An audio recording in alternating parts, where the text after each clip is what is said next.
नमस्कार, आप देख रहे हैं इंडिया वॉइस और मैं हूं आपके साथ पुष्पेंद्र चौधरी। क्या 2027 की सत्ता का रास्ता सिर्फ देहरादून की चौखट से होकर जाएगा, या कांग्रेस ने अभी से मान लिया है कि सरकार बनाने के लिए उसे पूरे उत्तराखंड में नहीं बल्कि सिर्फ देहरादून की सीटों पर मजबूत प्रदर्शन करना होगा? ये सवाल इसलिए उठ रहे हैं क्योंकि कांग्रेस के वरिष्ठ नेता और चुनाव प्रबंधन समिति के अध्यक्ष डॉक्टर हरक सिंह रावत के एक बयान ने सियासत में हलचल मचा दी है। बयान ऐसा कि बीजेपी को बैठे बिठाए कांग्रेस पर हमला करने का मौका मिल गया है। दरअसल हरक सिंह रावत ने कहा है, अगर कांग्रेस देहरादून जिले की 10 विधानसभा सीटों में से 5 सीटें जीत जाती है तो सरकार बनने की संभावना मजबूत हो सकती है। लेकिन अब यही बयान कांग्रेस के लिए सवाल बनकर खड़ा हो गया है। सवाल यह है कि आखिर सरकार बनाने का सपना देख रही कांग्रेस की रणनीति क्या सिर्फ देहरादून तक सिमट गई है? क्या पहाड़ की सीटों को लेकर पार्टी के पास कोई बड़ा प्लान नहीं है? क्योंकि उत्तराखंड की सियासत में सत्ता का रास्ता सिर्फ एक जिले से नहीं बल्कि पूरे प्रदेश की जनता के भरोसे से तय होता है। हरक सिंह रावत के बयान पर बीजेपी ने भी हमला बोल दिया है। कैबिनेट मंत्री सुबोध उनियाल ने तंज कसते हुए कहा है कि चुनाव से पहले अगर कोई पार्टी कुछ सीटों को जीत का आधार मानने लगे तो इसमें उसकी तैयारी और आत्मविश्वास का अंदाजा लगाया जा सकता है। अब कांग्रेस भले ही इसे चुनावी रणनीति बताए, लेकिन सियासी गलियारों में इस बयान के मायने निकाले जा रहे हैं, क्योंकि चुनावी मैदान में उतरने से पहले ही अगर जीत का दायरा तय कर दिया जाए तो विरोधियों को हमला करने का मौका जरूर मिल जाता है। 2027 का रण अभी दूर है, लेकिन उत्तराखंड की सियासत में बयानबाजी का दौर शुरू हो गया। अब देखना होगा कि हरक सिंह के बयान से कांग्रेस को फायदा होता है या बीजेपी इसे चुनावी हथियार बनाकर भुनाने में कामयाब होती है।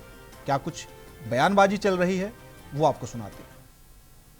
मैं आज भी कह रहा हूँ, मैंने प्रीतम भाई से भी कहा, गोदयाल जी से भी कहा, मैंने पार्टी में भी कहा, अरे भाई देखो पौड़ी जिला में 5-6 सीटें हैं, 2 रुद्रप्रयाग में, 8, 3 चमोली में, वहाँ 11 सीट 3 जिलों में, यहाँ 10 सीटें एक ही जिले में। तो अगर जब तक हम 5 सीट से कम नहीं, ज़्यादा नहीं जीतेंगे देहरादून में, तो सरकार कैसे बनाएंगे? तो मैंने गलत तो नहीं बोला? यहीं से गंगा बहेगी इस बार चिंता मत करो आप, हम सरकार बनाएंगे और 5 नहीं हो सकता 7-8 सीटें जीते देहरादून जिले में। देखिए, मुंगेरी लाल के सपने अच्छे हैं। कांग्रेस के नेता बार बार जब जागते हैं या सोते हैं कुछ न कुछ सपना देखते हैं, लेकिन इसके हकीकत बिल्कुल विपरीत है। जनता ने कांग्रेस को नकार दिया है। जनता का विश्वास अर्जित करना कांग्रेस के लिए कठिन कार्य हो चुका है, दुष्कर कार्य हो चुका है। आज उत्तराखंड की जनता भारतीय जनता पार्टी और आदरणीय पुष्कर सिंह धामी जी के साथ में है, और हम 2027 में भी इसी आधार पर बार बार कह रहे हैं कि पुनः सरकार बनाने में सफल होंगे। देखिए, चुनाव से पहले ही अगर वो अगर वगर कर रहे हो तो इसका मतलब साफ है कि कोई संभावना ही नहीं है। देखिए, निश्चित रूप से भारतीय जनता पार्टी इस बार हैट्रिक मारेगी और पिछली बार से ज़्यादा वोटों से हम लोग फिर वापस सत्ता में आएंगे। 22 का रिकॉर्ड टूटेगा। मैंने आपसे कहा कि 47 से ज़्यादा सीटें लेके हम जीत के आएंगे। तो 2027 चुनाव से पहले कांग्रेस की रणनीति पर सवाल उठ रहे हैं और बीजेपी को बैठे बिठाए मुद्दा मिल गया है। हरक सिंह रावत के बयान से फिलहाल सियासी हलचल तेज हो गई है। उनका साफ कहना है कि देहरादून की सीटों पर ज़्यादा ध्यान देना जरूरी है। देहरादून की 10 में से 5 सीटें जीतना काफ़ी ज़्यादा अहम है और फिर सरकार बनने की संभावना भी ज़्यादा रहेगी। बीजेपी ने कांग्रेस पर निशाना साधा है और साफ तौर पर कई तरह के बयान भी सामने आए हैं। सुबोध उनियाल ने कहा है कि कांग्रेस की कमजोरी इस बयान से कांग्रेस की कमजोरी सामने आती है। कांग्रेस के चुनावी दावे पर सवाल खड़े हो रहे हैं। तो सवाल यही है, क्या जीत का गणित सिर्फ देहरादून तक सीमित है या फिर और जो जिले हैं वहां पर भी कांग्रेस को विशेष फोकस करने की ज़रूरत है, वहां पर मजबूती से उतरने की ज़रूरत है? क्योंकि बेशक देहरादून में 10 सीटें हैं, लेकिन अगर हम 2022 और 2017 की बात करें, 10 में से कांग्रेस के खाते में एक ही सीट आई है। वो सीट है चकराता की, जहां से प्रीतम सिंह चुनाव लड़ते हैं, जहां से वर्तमान में विधायक भी हैं और लगातार 5 बार विधायक रह चुके हैं। तो देहरादून से ही सत्ता की चाबी निकलेगी, कई बड़े सवाल फिलहाल खड़े हो रहे हैं।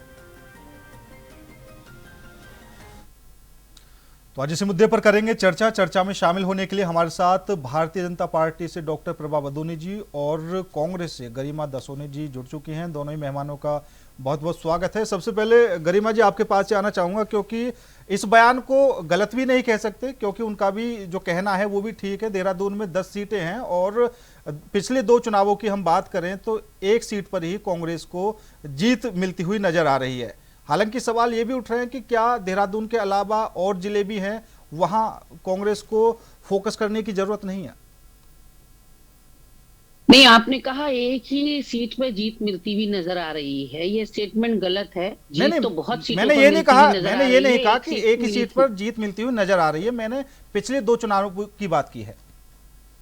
हाँ, एक ही सीट आई थी और इस बार बहुत स्कोप हमको देहरादून जिले में दिखाई पड़ रहा है। जब पूछे क्यों, इसलिए क्योंकि जो मसूरी से कलेजे के टुकड़े हैं भाजपा के और आंखों के तारे हैं, कोहिनूर के हीरे हैं धामी जी के, गणेश जोशी जी, उनके ऊपर आय से अधिक संपत्ति का मामला, विजिलेंस की तलवार, शक्तिमान घोड़े के समय पर विवादों में आए मंत्री अब चौतरफा घिरते हुए नजर आ रहे हैं। उद्यान घोटाला, सैन्य धाम घोटाला, तो भ्रष्टाचार में आकंठ डूबे हुए मंत्री को कोई ना वोट देना चाहेगा और मुझे तो लगता है भाजपा भी टिकट देने से गुरेज करेगी।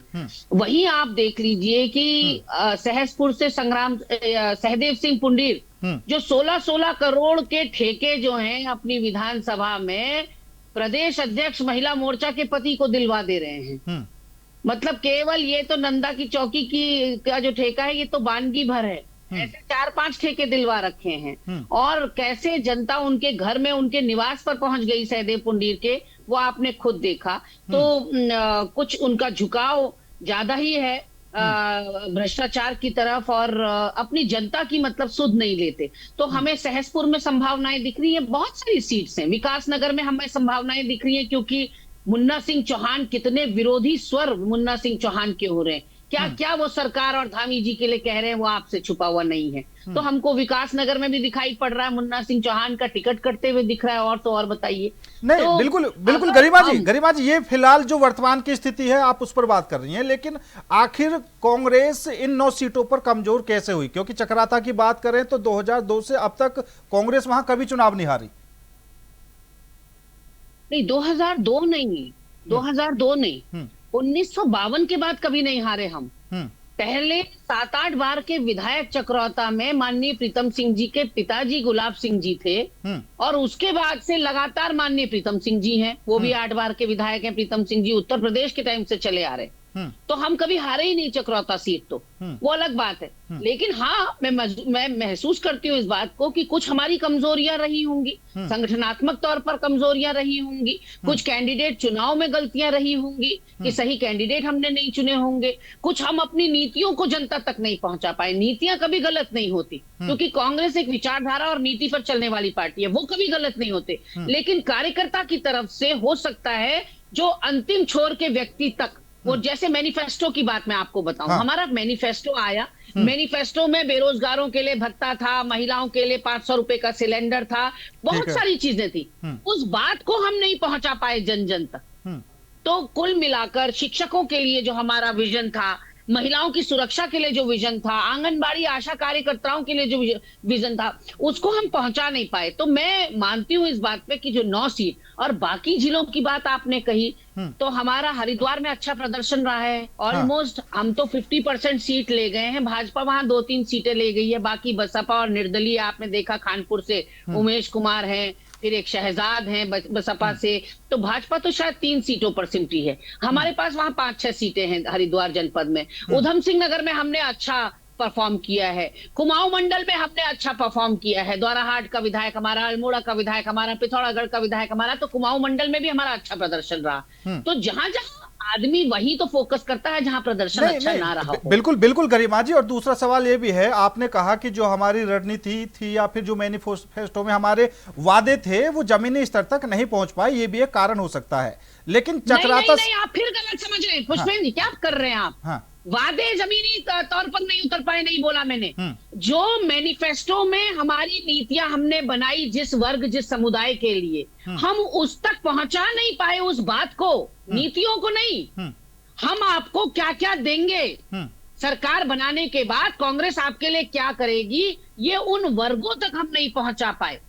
तो इसलिए वहां चूके कि मैनिफेस्टो पहले तो आया देर से। गरिमा जी आप अपनी भाषा में बेशक 20 दिन 22 दिन पहले गरिमा जी आप अपनी भाषा में बेशक नीतियां कह सकती हैं, लेकिन वो वादे ही होते हैं। और दूसरा ये कि नीतियां नहीं पहुंचा पाए।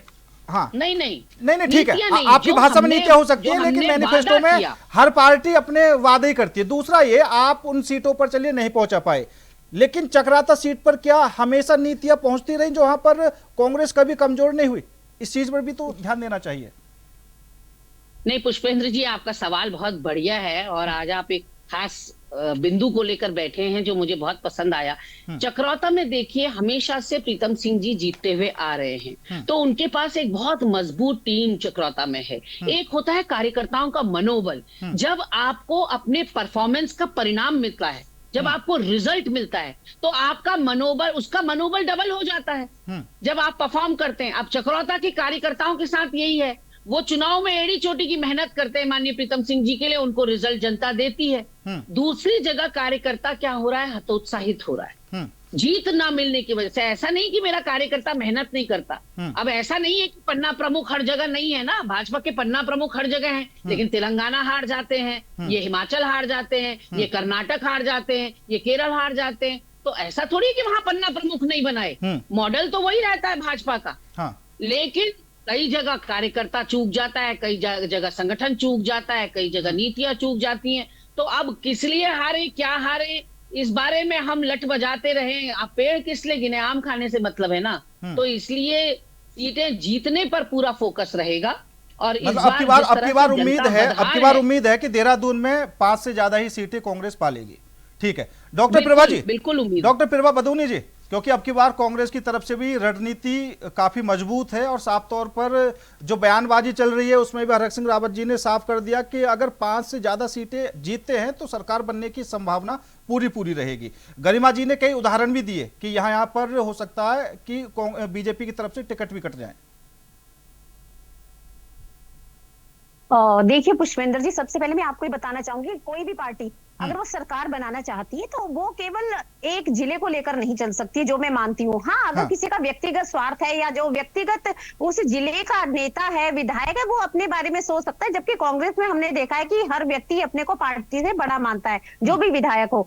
लेकिन अगर हमारी भारतीय जनता पार्टी के बारे में मैं बताऊं, हमारी पहले ही राज्य में सरकार है, इतिहास हमने रचा था, दूसरी बार हमारी सरकार राज्य में बनी। लेकिन अब भी हम क्या कह रहे हैं, हम लोग ये कह रहे हैं कि अब भी हम जब आगे के चुनाव की रणनीति बना रहे हैं तो हम ये देख रहे हैं कि उन सीटों पे हमारी नजर पहले है जहां पे या तो हम कम अंतर से जीते थे कांग्रेस से कंपैरेटिवली, या वो जीत जहां पे वो सीट जहां हम जीत नहीं पाए थे उनको कैसे हम जीतेंगे, और या फिर वो वाली सीटें जहां पर कि हमारे जो आने वाले जो प्रत्याशी अभी हैं और हमें लगेगा कि आने वाले समय में ये नहीं जीत पाएंगे, उस प्रकार से हमारी रणनीति काम कर रही है। जिताओ प्रत्याशी की तरफ हम देख रहे हैं। तो देखिए पुष्पेंद्र जी, ये स्पष्ट है कि अगर आपको केवल एक जिले में फोकस आप करोगे और फिर हम ये कहेंगे कि हमारी सरकार बनेगी उत्तराखंड में, तो ये तो असंभव है। तो इस प्रकार एक बड़ा नेता अगर हरक सिंह रावत जी जो फोकस करना इसलिए भी जरूरी है क्योंकि सभी को पता है सबसे ज्यादा सीटें देहरादून में हैं और वहां पर मात्र एक सीट निकलना, तो सीधी सी बात है कि फोकस तो करना पड़ेगा। बिल्कुल पुष्पेंद्र जी, वहां तो इनको करना ही पड़ेगा। लेकिन अगर ये सोच के ये लोग बैठ गए कि मात्र एक सीट, लेकिन मेरे को ये लगता है और ये कहां जाएंगे, पहाड़ी क्षेत्रों में हमें पता है इनका बिल्कुल भी वर्चस्व, इनका जनाधार ही वहां पर नहीं है। अभी हमारे माननीय मुख्यमंत्री जी ने चमोली रुद्रप्रयाग में रैलियां करी थी, तो इनके कांग्रेस के जो वहां पे अभी विधायक थे लगभग बुटोला जी, उन्होंने खुद तारीफ करी, बाद में बल्कि उनको सफाई देनी पड़ी। उन्होंने कहा है कि अगर आज राज्य का विकास हो रहा है तो माननीय मुख्यमंत्री जी के कार्यकाल में हो रहा है, और वो बिना किसी भेदभाव के हर जिले कोई भी विधानसभा हो वहां के लिए बजट आवंटित करते हैं। तो देखिए, जो हमारी सरकार है, हमने सत्ता में रहते हुए हर विधानसभा पे फोकस किया है। जहाँ पे जो हम कहेंगे कि हॉस्पिटल बनाने हो, हाँ। किसी भी प्रकार की सुविधाएं देनी हो जन जन तक बिना किसी भेदभाव के, हमने काम किया है। तो अगर हम ये कह रहे हैं कि हमें अपनी सरकार, हम हैट्रिक बनाएंगे, तो उसके लिए हम हर सीट पे काम करें। हम देहरादून महानगर में 10 सीटें हो, जितनी भी वो तो जीतनी है, लेकिन हम कैसे कह सकते हैं कि देहरादून में ही, हम तो पहले से ही हर उस सीट के बारे में बात कर रहे हैं जहां पर हमें सत्ता में आने के लिए कोई भी मतलब कैंडिडेट्स में विचार करना हो, रणनीति बनानी हो, जहां पर पहले कम उससे जीते थे उसके बारे में क्यों, अगर आप सत्ताधारी दल हो या आप अपने आप को मुख्य विपक्षी दल कहते हैं, तो आप केवल देहरादून कहें, उधम सिंह नगर कहें, हरिद्वार कहें, आप ऐसी बातें नहीं कह सकते हो। हमें ये कहना है कि हमें हर जगह, हर जिले में बात सीधी सी ये भी है, बात सीधी सी ये भी है, हाँ बात सीधी सी ये भी है, क्योंकि कांग्रेस की अभी पिछले 2 चुनावों में एक एक सीट निकली भी है देहरादून से, लेकिन 2002 और 2007 के चुनाव में बीजेपी 0 पर थी, वहां से आगे बढ़ी है। तो कांग्रेस भी आगे बढ़ सकती है अगर रणनीति अच्छी रहेगी। तो इसमें तो ये भी नहीं कह सकते कि नहीं हमारी ही सरकार बनेगी, 10 सीटों पर हमारा ही कब्जा रहेगा।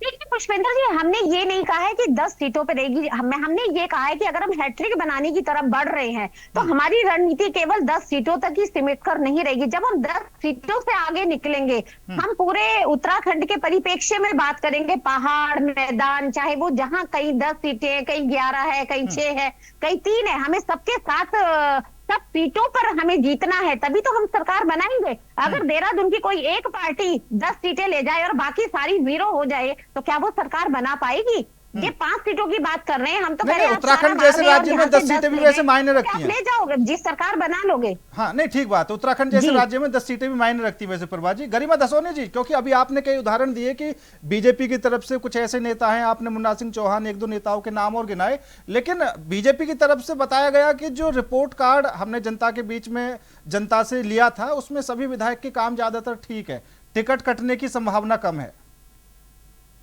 नहीं, इनकी रिपोर्ट का हमें ज्यादा पता है, इनको शायद कम पता होगा। इनके ज्यादातर और तो और मंत्रियों की रिपोर्ट खराब है। आप चौंक जाएंगे ये सुनकर कि मुख्यमंत्री अपनी सीट से हारते हुए दिख रहे हैं। रिपोर्ट तो ये आई है कि चंपावत से, खटीमा से तो हार ही गए वो, फिर चंपावत गए बाई इलेक्शन लड़ने। आज की तारीख में भाजपा ने सर्वे कराया, मुख्यमंत्री पुष्कर सिंह धामी चंपावत से हार रहे हैं, तो उनके तो पैरों से पहले ही जमीन खिसकी हुई है। तो इसीलिए तो इतने लॉलीपॉप दे रहे हैं धामी जी, और किस लिए दे रहे हैं। यहाँ भर्ती परीक्षाएं लीक हो रही हैं, आपने देखा यूटीयू में क्या हुआ, उत्तराखंड टेक्निकल यूनिवर्सिटी में क्या हुआ। इनका एक सचिवालय में बैठा हुआ सचिव जो है, उसकी पत्नी आत्महत्या कर लेती है। किस किस तरह के ड्रामे नौटंकी। यहाँ 2 विभाग, विजिलेंस और राजस्व विभाग सितारगंज में आमने सामने हो गए, और पूरी सरकार स्पेक्टेटर है, मूक दर्शक बनी हुई है। आपस में 2 लड़ रहे हैं विभाग, और मुख्यमंत्री जी देख रहे हैं। तो ये क्या चल रहा है? ये उत्तराखंड में पहले कभी नहीं होता था। दिन दहाड़े हत्याएं, लूट डकैती, चापड़ से हत्या, कोई क्राइम ऐसा नहीं है जो नहीं हो रहा है। और आपको 16-16 करोड़ के भाजपा की महिला मोर्चा के अध्यक्ष को ठेके दे देना और वो 16 दिन में टूट जाना, इस बात को बताता है कि ये 0 टॉलरेंस नहीं, 0 गवर्नेंस है। देखो लग गई ना मिर्ची, बहन जी को। बहन जी इतनी देर से बोल रही थी, बहन जी इतनी देर से बोल रही थी। ठीक है प्रभा जी एक एक करके आपके पास आऊंगा, पूरा समय दूंगा प्रभा जी, आराम से। परिवार से आती है, आप संस्कारी परिवार से आती हैं। मैं आपको पूरा सुन रही थी, मैंने 10 बार आप लोगों से नहीं। डॉक्टर प्रभा जी, क्या करने वाले मेरे साथ। प्रभा जी प्लीज, रिक्वेस्ट कर रहा हूं, एक एक करके प्रभा जी, ठीक है। गरिमा जी आप बोलिए, अब डाउन करवा देता हूं। गरिमा जी सुन पा रही हैं आप? मैं सुन पा रही हूँ, लेकिन आपने देखा कि मैंने इनको इंटरप्ट नहीं किया। कुछ तो संस्कार परिवार के भी दिखाने चाहिए, कुछ तो अपने ब्रॉटअप का, अपने उसका जवाब नहीं। डॉक्टर प्रभा जी मैं आपको पूरा समय दूंगा, अगर आपको लगेगा कुछ गलत बोल रही है तो आप उसका जवाब दे देना, लेकिन किसी के बीच में टोका टाकी नहीं। प्रभा जी प्लीज रिक्वेस्ट कर रहा हूँ, अभी नहीं। गरिमा जी का समय है, उनको बोलने दीजिए। सुनिए पुष्पेंद्र जी और मैं करेंगे जवाब तलब आपसे। आप सत्ता पक्ष हैं, हमें कटघरे में खड़े करने वाली आपको रोकिए। सरकार आपकी है, सवाल मुझसे पूछेंगे आप। हम तो जवाब देने को तैयार है, लेकिन जो आपसे जवाब पूछा, क्या जवाब है आपके पास? क्या जवाब है आपके पास? क्या जवाब है आपके पास? रुचि भट्ट को महिला मोर्चा का अध्यक्ष इसीलिए बनाया क्या? रुचि भट्ट को इसलिए महिला मोर्चा का अध्यक्ष बनाया क्या कि वो कट देती रहेगी सरकार को? है ठेके? अगर अध्यक्ष ठीक है, बनाए तो ठेके ठीक है, क्यों ठीक है, दिए? ठीक है, ठीक है, अंधा ठीक है, ठीक बांटे है। देती अपने अपनों को दे, फिर तो मिर्च ठीक है, लगनी ठीक है, चाहिए। ठीक है। प्रभावित होने फिरवाजी की की आवाज डाउन कर दीजिए। हमें फिरवाजी की आवाज डाउन कर दीजिए, क्योंकि फिरवाजी मैं काफी समय से बोल रहा हूँ, रिक्वेस्ट कर रहा हूँ एक एक करके, ठीक है, समय अंतिम चल रहा है। गरिमा जी, कौन होते हैं? कहीं दुकान ले लीजिए धामी जी से, ऐसे थोड़ी होता है। नहीं ठीक है, महिला ठीक है, मंत्री को सब कुछ डॉक्टर फिरवाजी, दूसरी डॉक्टर महिला फिरवाजी, एक बार क्योंकि मुद्दे ऐसे नहीं है, मुद्दे नहीं है, और कांग्रेस जो सवाल उठा रही है, उत्तराखंड टेक्निकल यूनिवर्सिटी की भी बात करी, और जो पुल का मामला आया था उसकी भी बात करी, दो विभागों के बीच की लड़ाई की भी बात करी, तो मुद्दे तो हैं, ऐसा थोड़ी है कि बिना मुद्दों की लड़ाई चल रही है। और सख्त नकल विरोधी कानून बनने के बाद भी अगर परीक्षा या पेपर लीक होते हैं तो उसमें सरकार की खामियां हैं, और ये 2027 में कांग्रेस इसको मुद्दा भी बनाएगी। सिखाया गया है कि जैसे ही गरिमा दसौनी मुंह खोले बोलना शुरू कर दो। इनको इतनी शर्म नहीं है कि इन्होंने 10 मिनट तक यहाँ अपना ज्ञान बिखेरा और मैंने इनको सुना। डॉक्टर फिरवाजी, डॉक्टर फिरवाजी, डॉक्टर फिरवाजी सुनेंगे आप? मैं इनको बहुत शांतिपूर्वक सुन रही थी। चलिए ठीक है, ठीक है, ठीक है, ठीक है, ठीक है, ठीक है। इनकी पार्टी यही सिखाती डॉक्टर है फिरवाजी, इनको। आपका भी, गरिमा जैसे दसौनी जी आपका भी बहुत बहुत धन्यवाद मेरे साथ इस खास चर्चा में जुड़ने के लिए। लेकिन फिलहाल हरक सिंह रावत के बयान से जो सियासी हलचल मची हुई है, वो उनके एक बयान ने भारतीय जनता पार्टी को भी बोलने का मौका दे दिया है। साफ तौर पर उन्होंने कहा कि अगर उत्तराखंड में सरकार बनानी है तो देहरादून में 5 से ज्यादा सीटें जीतनी जरूरी होंगी। अगर 5 से ज्यादा सीटें हम जीतते हैं तो सरकार बनने की संभावना पूरी रहेगी। दूसरी तरफ भारतीय जनता पार्टी के सवाल ये भी उठ रहे हैं कि क्या एक जिले पर फोकस करना जीत की चाबी दिला पाएगा, या फिर पूरे उत्तराखंड में जो पहाड़ी जिले हैं वहां पर भी फोकस करने की जरूरत है। लेकिन पिछले 2 चुनावों में जो देखने को मिला, कांग्रेस की जो हालत देहरादून की 10 सीटों पर रही, एक चक्राता सीट पर कांग्रेस को जरूर जीत मिली, लेकिन जरूर अब की बार रणनीति बदलने की कोशिश कांग्रेस की तरफ से जरूर की जाएगी। क्या कुछ होगा, चुनाव अभी दूर है, लेकिन जो बयानबाजी है वो शुरू हो चुकी है। फिलहाल मेरे साथ इस खास पेशकश में इतना ही। नमस्कार।